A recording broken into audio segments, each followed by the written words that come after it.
Hey, Coach Candace here, and I'd like to discuss a topic that comes up quite frequently in that many times, people might be falling short of their goals, whatever they might be. They might think that an extra workout is the solution.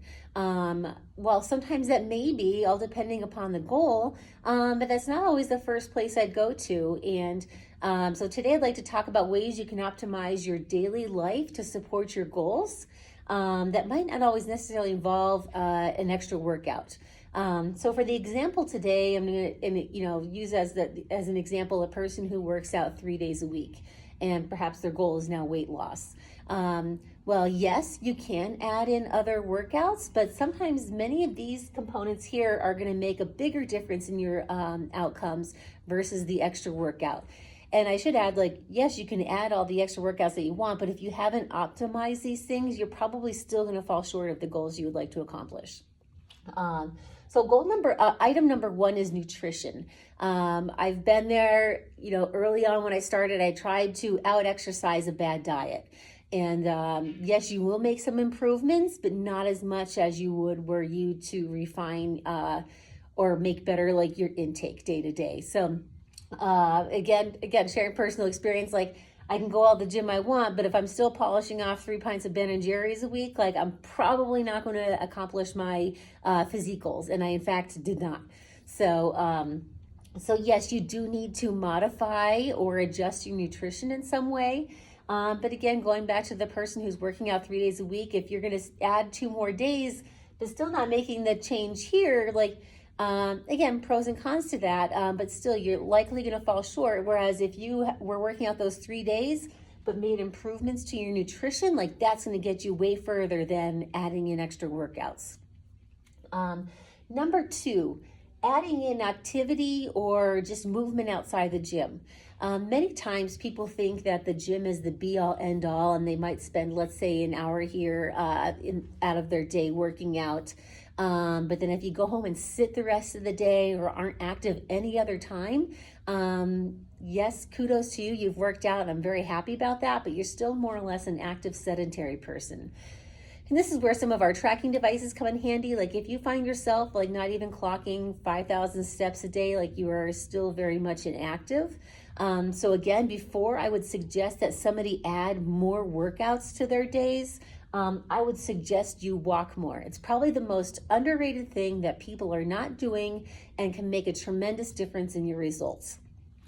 So my suggestion, start somewhere, start small, whether that be even just 10 to 20 minutes that you add in a day, or again, look for an average of 5,000 to 6,000. And once you're doing that regularly, add a little bit more, aiming to be between 8,000 and 10,000 steps a day, or let's say 30 to 45 minutes of walking or movement.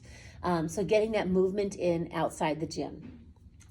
Number three, hydration. Hydration is going to help you with nutrition. It's going to help you with recovery, and our bodies are largely made up of water, so it's going to make a difference in how you feel. So again, before you add in that extra workout, is there a way for you to optimize your hydration?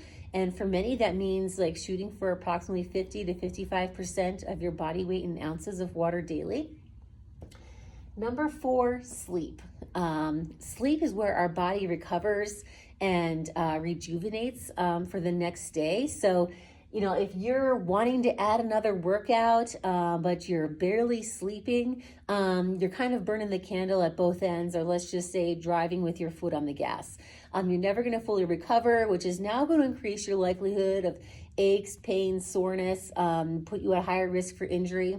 But also, let's just add, when we don't sleep well, and this is something that happens to me very often, the more tired I am, the more likely I am to make less than ideal nutritional decisions. So improving your sleep is going to improve all these other aspects of things, but also improve, help with your body composition, your response to workouts, because there's no sense in drilling yourself into the ground working out, but then you don't sleep. Again, you're going to set yourself up for a poor outcome and perhaps knock you out of the game. You're not going to be able to participate in the way that you like. But a note about sleep, some people are very challenged with getting in more sleep. An ideal number would be 7 to 9 hours a night. But if you're challenged with being able to get that, what can you do to improve your quality? Because I think about many of the parents of young kids, you're probably going to have sleep disruptions, or, maybe your sleep might be shortened. It might mean that you know, if you can't improve how much you sleep, can you improve the quality of your sleep? So like sleeping in a very dark room, sleeping without screens on, sleeping when it's cool, like any other way you can optimize your sleep. And number 5, stress management. So sometimes people look to add in another workout, and yes, while the workout is, let's say, our stress relief, or it's what we do for fun, it's our hobby, but ultimately it is a stressor to the body. So like we start out with a cup each day, and we can only pull out so much from that cup. And if you're already super stressed from your lifestyle, now you add the stress of you know, an intense workout, or just, you know, sometimes just a stronger workout in that case. Again, you're going to be pouring from an empty cup, or a cup that has very little in it, which again is going to cause other things to snowball downward as well. So taking care of these things. So for example, focusing on nutrition, you know, how can I be more active outside the gym? What can I do to ensure I'm hydrating well? How can I improve my sleep? Or where can I improve stress management? A lot of these will go a long way in improving your health and your progress towards your goals before adding another workout will. And actually before, you know, and again, you know, it's not to say that you can't still add the other workout, but like, again, sometimes you might need to adjust your expectations, or are your efforts going to help you meet your expectations if you aren't dialing in these things? And that's where the difference is going to lie. So a lot of that I kind of spoke in a broad sense, and there's still room to dive deeper into each one. And there's ultimately no black or white answer. And again, a lot of it goes back to the individual. So, but I hope you ultimately found that helpful. But again, you know, the answer isn't always more exercise. And honestly, if somebody hasn't been working out for a while, like 2 to 3 days a week is a great place to start. But don't think the answer is necessarily, I need to kill myself 5 to 7 days a week in the gym. And that's why we specialize in providing individualized recommendations, because we try to recognize that everybody starts somewhere, and everybody has different lifestyle factors going on, and we try to work through that. So by all means, if you have any questions, please don't hesitate to ask, and I hope you have a wonderful day.